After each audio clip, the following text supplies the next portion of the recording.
On one side, Nice shines, the polished jewel of the French Riviera, a playground for the wealthy, washed in the deep Mediterranean blue that once drew masters like Matisse and Chagall. But across that postcard of a view lies a place called La Moulin, a concrete labyrinth from the 1960s, built for families returning from Algeria's War of Independence. Over 12,000 people living just steps from the beach and the airport, close enough to hear tourists laughing and planes taking off. Yet they are trapped in a world entirely of their own. Here, no one sunbathes and almost no one escapes. La Moulin has become prime real estate for Europe's drug cartels. It's packed with street dealers, but the real action runs through 5 main dealing points: shared, fought over and blood-stained by 2 or at least 3 rival gang networks. Altogether, they pull in over $1.7 million in a month. And everyone in the neighborhood feels it.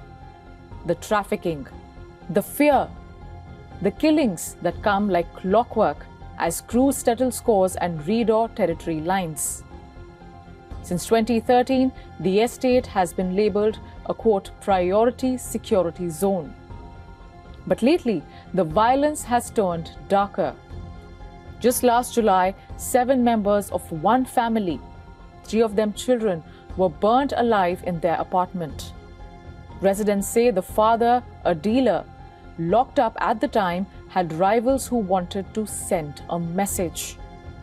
3 suspects came from the Paris region, because across France, international drug networks are expanding, no longer just limited to Paris or Marseille, but into towns, into suburbs and coastal cities.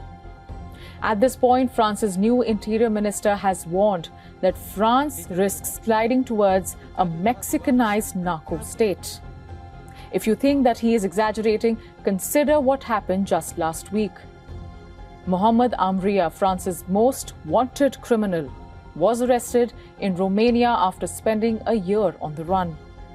He'd escaped when his accomplices ambushed a police van in northern France.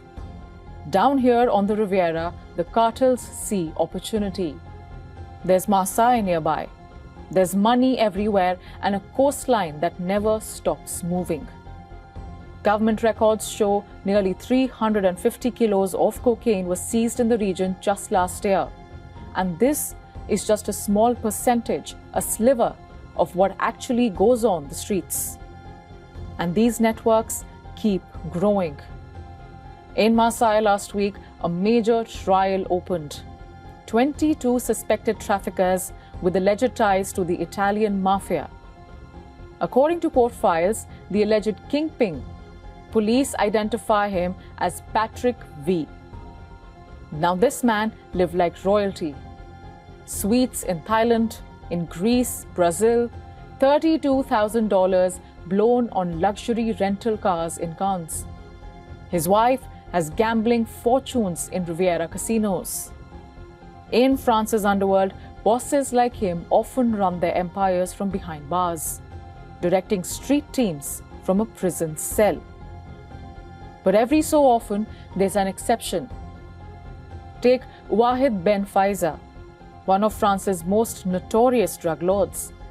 He's been granted daytime release from a high-security prison, and he has been allowed by authorities to work outside and to return only in the night. Officials are calling it rehabilitation. Prison unions call this reckless. The Justice Minister wants answers, and his lawyers insist that this is all a part of reintegration.